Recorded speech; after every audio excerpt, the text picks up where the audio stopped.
The meeting is starting. We did. I said it yesterday and today, and I said it Thursday.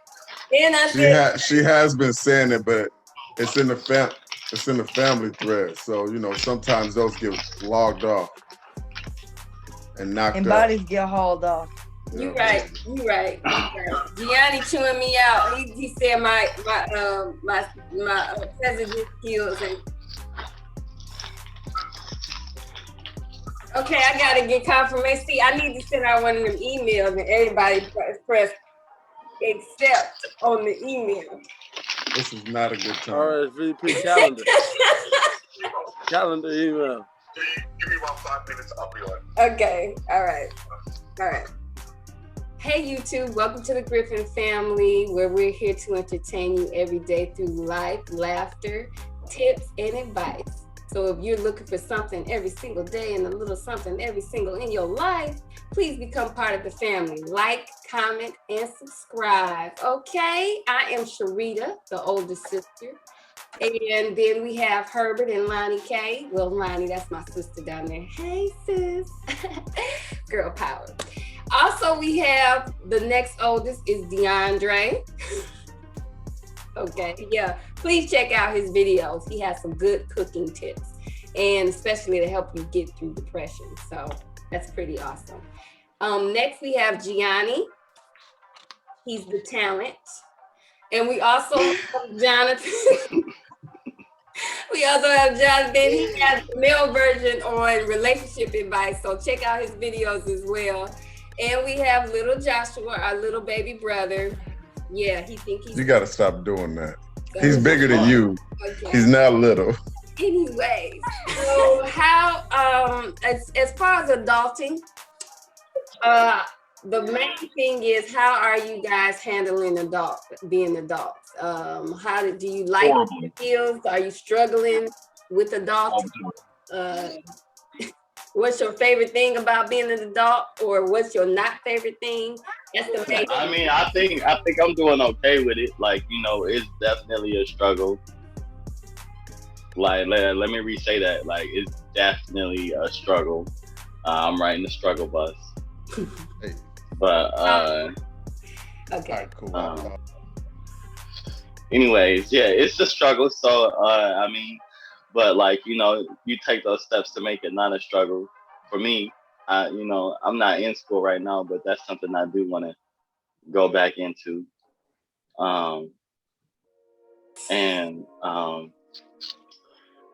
When it comes to bills and rent, like, I actually gotta save, checks and checks and checks to pay all that stuff. By the end of the month, I might have like $400 to spend on myself or something, besides that.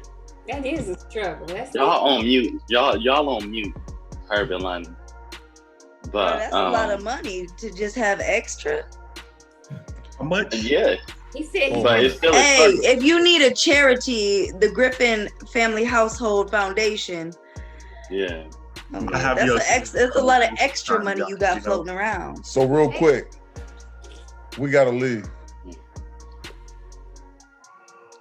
Is it the car? Is it the car? Yeah, it's the car. Okay. I don't know. It's about a 15-minute drive there, and we got to stop and get this ride.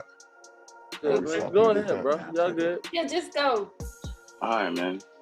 I'll see y'all. Y'all good? We don't need you. So yeah, it's like, I was actually struggling for a minute there. Luckily, I had some friends that took care of me and let me live with them for free. So like, I could stack my money up and actually get a good job and get my own place. And right now I'm steady. I'm good. I just think like, adulting is we all know it's something that we kind of had to like figure out, because like none of us really got like the good training that we probably should have got for it. But adulting is okay. I'm not mad about it. Sometimes I'm very like anti-adult attitude. But Joshua said he mad though. Joshua said I don't like doing this shit, man. I want to stay at home and do nothing. That's what I said. Yeah. I've been doing adulting since I was like 18. And if I can take it all back, I would stay with grandma and pay my $100. See, because back in the day, I was staying with grandma, paying $100 a month. And if I could take it all back, I would have just stayed with grandma and paid my $100 a month and kept my behind in school and did what I wanted to do and stacked up my cheese and built my credit and got out there and bought me more than one home, bought me multiple properties and just but now I didn't know better though. You know, I didn't. Exactly. I'm sitting here listening to you and I'm like, you talking about all of this with knowledge that you did not have back then. Right. That's what I said. I didn't know. Zero of living you learn. Yeah, and I didn't know. I think when it comes to learning, you learn through life, but sometimes you just wish that you could take the knowledge you know now and give it to your past self. So that way it feels like you had caught up and be further along when you older in age, So that's that it would have been nice to know that credit was important. Yeah. It would have been nice to know what credit was. Yes. Yeah. It would have been nice to know that. But so that I do struggle with my thing I hate about adulting is cleaning. I hate to clean, but I know the tub needs to be clean, so you gotta keep the tub. I do hate the bills. I do hate paying bills, but I've been paying bills since I was like 16. Even when I was married, I was paying all my bills solely by myself. So, it's just, I hate paying bills. That's why I said, that's why I tell like a lot of women, if they married and they men pay the bills, you better be blessed. You better say, thank you, Jesus. You ain't got to deal with that foolery. Doing it on your own and paying the bills by yourself. Because that stuff is a struggle. So I know how you feel, Joshua. Monkey. It's the struggle bus. Look, adulting is bullshit. I didn't ask to be here. So why am I being forced to continue? Like, not only am I being forced to be an adult because y'all forced me to be here because y'all was horny, okay? Now I'm forced to deal with bills. I'm forced to deal with depression. I'm forced to deal with motherfucking people thinking I'm a thug just because of the way I look. Okay, I'm forced to deal with so much bullshit. And it's like every day, at least twice a day, I contemplate suicide. And it's bullshit. I didn't ask for any of this. Okay, I didn't ask for a drop of it, but here I am. I think some of that stuff you complain about is purely circumstantial of the society that you live in, and not necessarily the grief or the part of existing. The world the circumstances under which you was born were ideal. It wasn't like. So there's still, the point is there's still stuff that you probably enjoy here more than you disenjoy. No. Video game. The truth of the matter is, for me personally, I've made a list. I have way more cons than pros in this life. Okay? I don't want to be here, but I continue to be here because if I don't continue to be here, it would make so many other people sad. And I don't want to see other people sad. Although I wouldn't see it, but I know that, so it's just kind of part of that thing where I'm just like, all right, well, I guess I'm here now. I hate that. Yeah. That makes sense. Yeah. But adulting is bullshit. The only good part about being an adult is sex. Okay? That's the best part. Sex is okay. I mean, that's not necessarily a part of adulting as much that is just a thing we do in life. Like nature. I think because when I think about adulting, I just think about like the daily tediousness of a lot of things and stuff, like what Sharita was talking about and stuff like that. And which I guess you could kind of, but that's like something. It's a pleasurable thing, like eating your favorite meal or something. It's not necessarily adulting. It's just a nice thing to be able to experience in life. So, but I don't know. What don't you I like think about it? I think adulting, a lot of it is kind of formulated by, like I say, the society and the social things, the social structure, the social contract we are kind of thrusted into and forced into. And I think that, I get it that, inherently your body is one lazy because y'all talk about not doing anything, you know. But you do benefit from that stuff, so we adult. So we gotta do the adulting stuff. I think it's just funny the whole name of the thing and how the internet about it and all the attitude around it. It's so funny. Everybody it's always so dramatic. It's so funny though. But what don't you like about it is what I was asking. It's just tedious. Yeah, everyday life is tedious.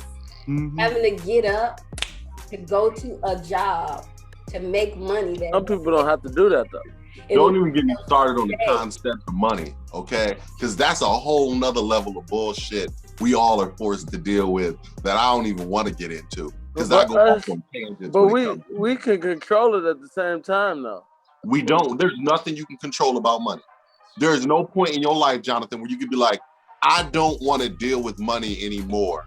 I want to trade goods and services and go out and do that. Actually, and live the rest of your life. Like, you still can probably get money off of it.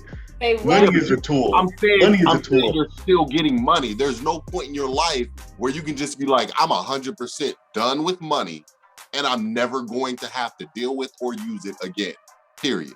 There's no point in your life where you can do that because everything requires money. What says you? When you die, you can do that. When you die, I said. Actually, no, you can't. No, you can't. Because then it goes to your family. The world. Okay. They got to do with that. Yeah, but you don't anymore. And yeah, it's bullshit. But you gotta set your family up for it. Money and currency is bullshit. I mean, adulting it sucks. It sucks. I mean, yeah, you turn 18 and from that moment to the day you die, you have to pay bills. And you might die with debt. You don't have a choice. You have to pay. And if you don't pay them bills, loans, you're gonna have nothing. And still be getting charged bills without you even knowing.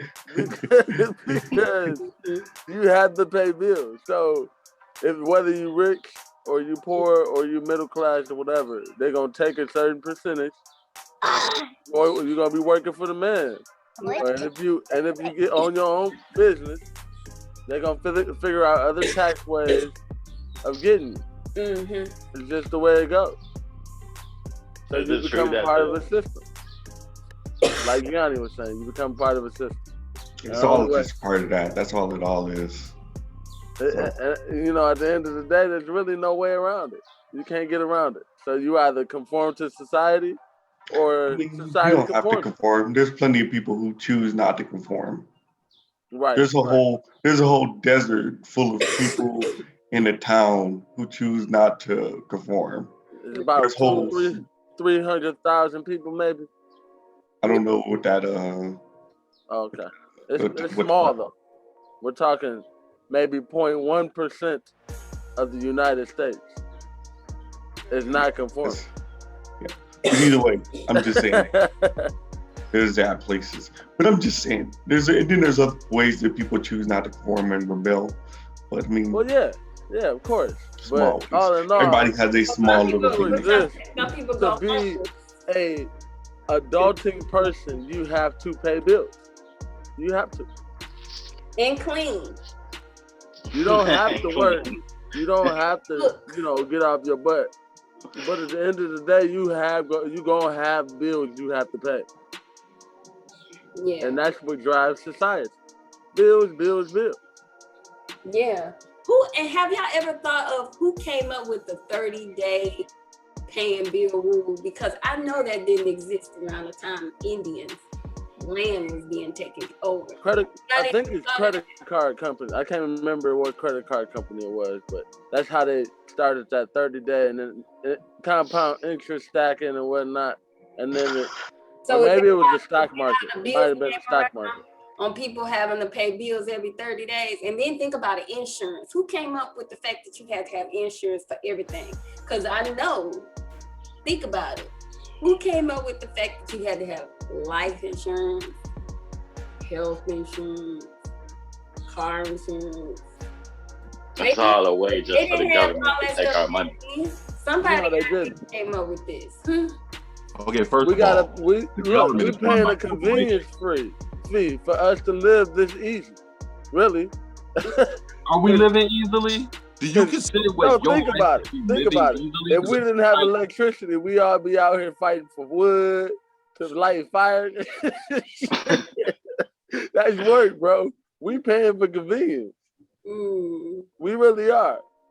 Shelter, we paying, so we ain't gotta be out here building huts.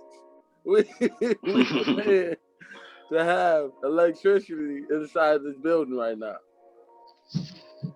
We paying for convenience. Yeah, we are. I think the way the world is set up for those at the top, the 1%, to stay at the top. And it's going to continue to be set up that way because they got all the money. And as long as they can make it so that money controls 90% of the world, then they can remain on top. Mm-hmm. You're right about that. I can see it. You're right about that. I mean, taxes were originally paid to kings so that they could, reinvest it into the kingdom or whatever, right? But now we pay taxes to the government. Stimulus checks, y'all. That's what we did, get stimulus checks. We already got them. That's over with, though.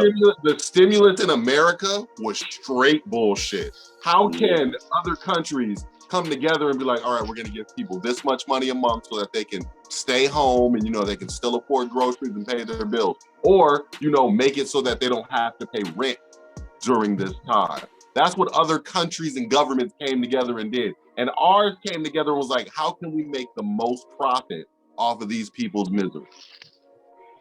That's what they came together and did.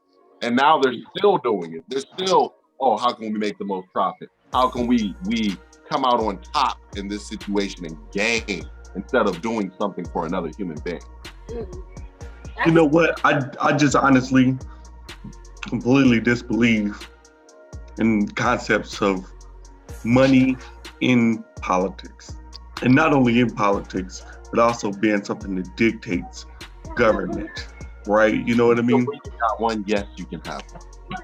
Because we say, people say silly things like the government should run like a business. And that's just a stupid thing. That's a very dumb thing to say. Well, then how should it run then, Gian? Because if you run a government like a business, there's a lot of things business do that the government cannot do. Like a business has a allegiance only to what? Profit, to his profit margins, There's a little bit of social, responsibility and stuff inside of there, only to the point that they don't end up, completely running themselves out of business and not being able to make profit. You know what I mean? But everything kind of goes back to serving that main purpose of profit. And that's the way businesses work. It's just a fact. But then if you try to run a government like that, you fail because government has to consider so many other things besides profit. Which is why our government is slowly failing. Profit is great. Profit is good. It might be like the Roman Empire. You know about the Roman Empire? But think about this. If you have a business, right, and you have, let's say, somebody who is costing your business more money than you are taking in, what do you got to do? You got to fire them.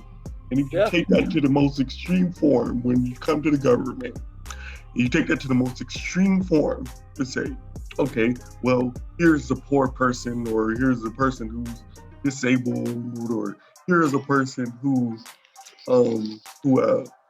maybe retired or something, and they living off of Social Security or something like that, right? And they're literally costing us more money than they put into the system.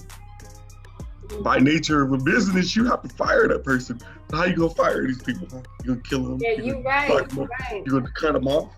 I mean, the fact of the matter is, if you're gonna take care of your people, you gotta take care of your people. You can't just do that.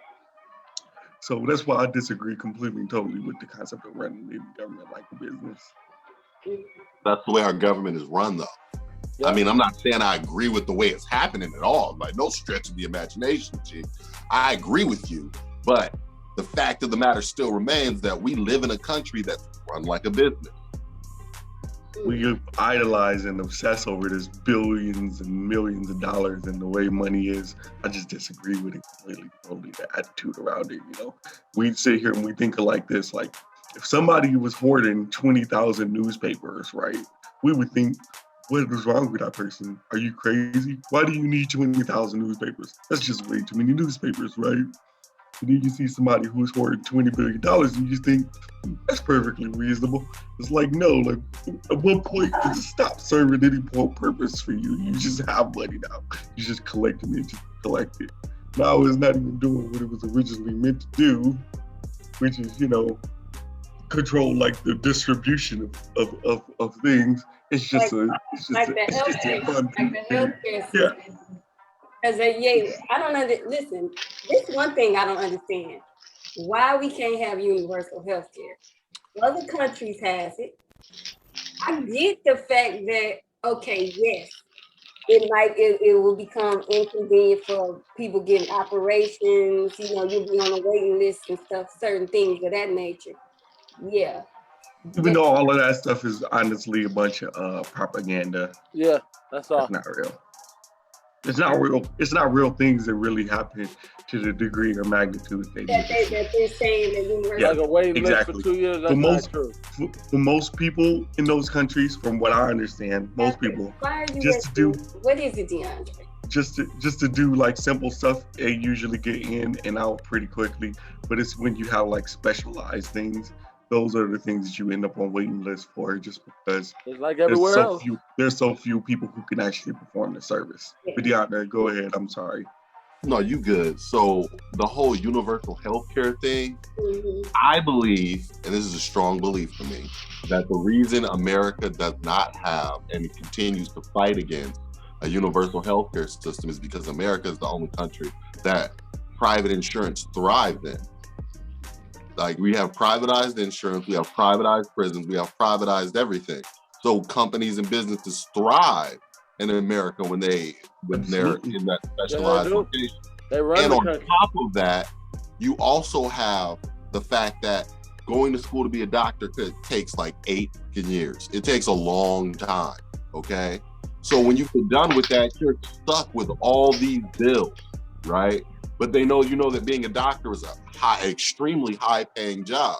So you know that, I'm gonna be able to pay those off no problem in no time, okay? Doctors make a ridiculous amount of money. Surgeries and operations and like the running of medical equipment. Have you ever like looked at your hospital bill? Like, they charge you like $500 to $600 to get into a machine for 5 minutes. Okay?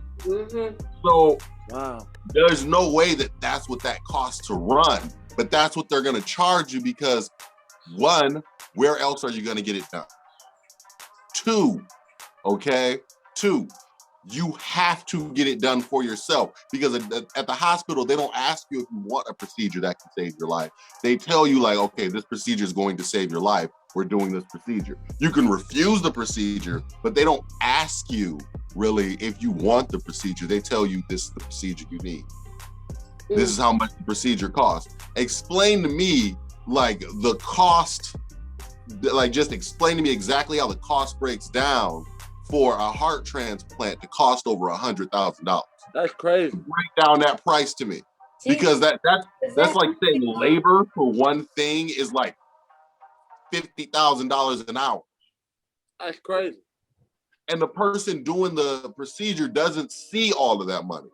The insurance company is who gets all that money because they're charging the insurance company. It's like this giant circle of God knows what that just goes into this figure 8 loop of infinity, constantly feeding into each other, just over and over and over. And it's just not like you said. It's a money making thing. Basically, that's all it is.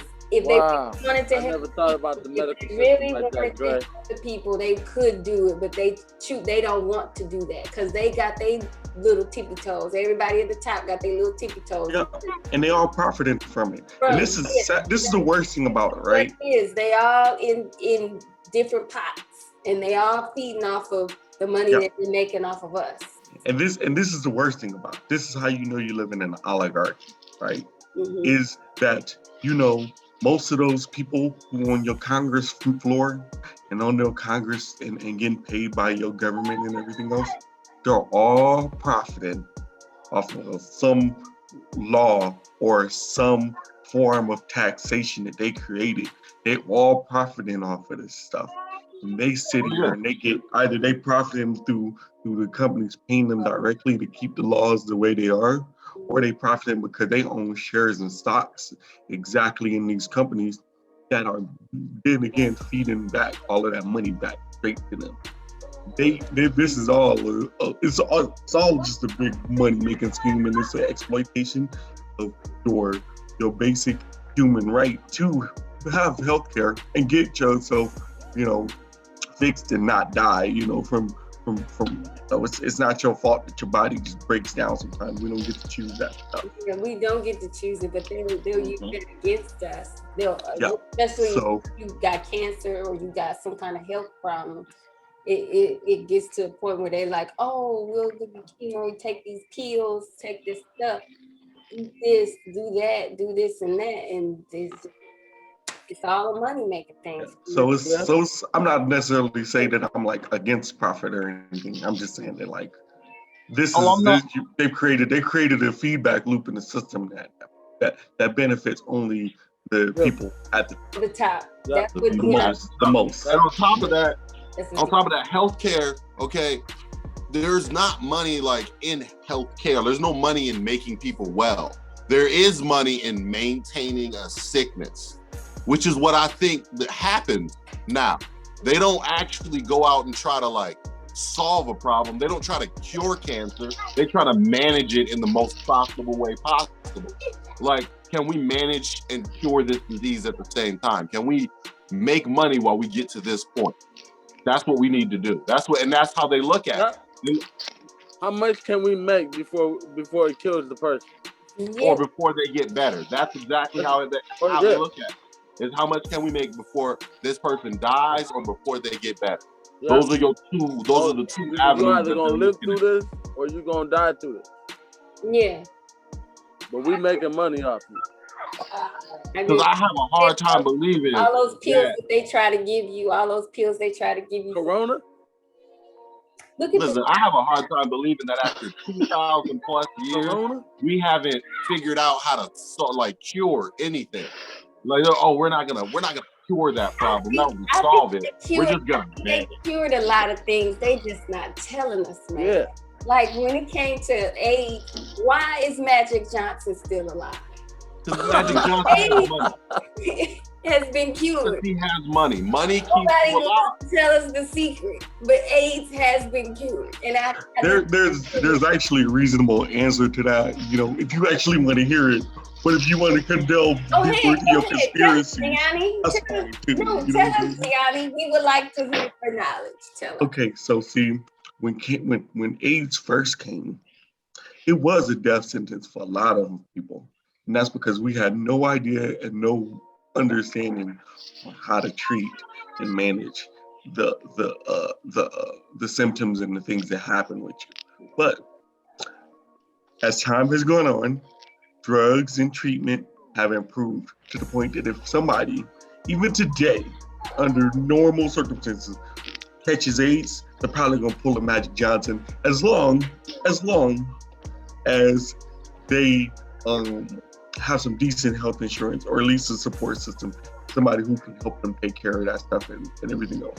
Most people nowadays who get AIDS don't die directly from it. But there is this a thing that some truth in there about the whole money factor of things. Because the better money you have, the better access you have to a lot of more treatments and a lot more drugs. So it may not be a death sentence for the people who are poor, right? But it's definitely a lot harder to be able to maintain the level of health that, you know, certain people would have, since they have access to those other stuff inside those other brackets because they have money. So Okay, I can see that. Got anything else to say? like that, you should just So say, is it true thank that you the for middle coming. class is disappearing? Yes. First of all, define middle class. I mean, I would say middle class is people who make I don't know, maybe from, correct me if I'm wrong, but like 50K to 150K maybe a year salary. Is that true? I would Is say that 50K, 50K to 70K. 50 to 70K. See, that don't even make sense to me, because even then you're barely like not Living. struggling anymore, depending on your situation. Yeah, that's true though. But I've heard that they are disappearing though. Like That's because it's like a rubber band. You know how you got a rubber band and then you got more on one side, one on one side, and in the middle is really thin. yeah, That is like that. Like the thin part is the middle, and they slowly breaking they it. slowly about to snap. You the see, and the thing is, like seriously, man, like middle class, you're either poor, you're either on your way to the poorhouse if you're in the middle class, or you on your way to a mansion. Though there's no like we just gonna stay here, because you can't stay in the middle. You have to choose a side. You have to either go back to being poor, or you have to advance and finally make it into that oh man, we made it. We got a couple mil in the bank. We got 10 mil in the bank. We made it, baby. We made it. Because that's all you need. 10 mil in the bank, 100K a year in interest. You can live off that. Yeah, I can live off less.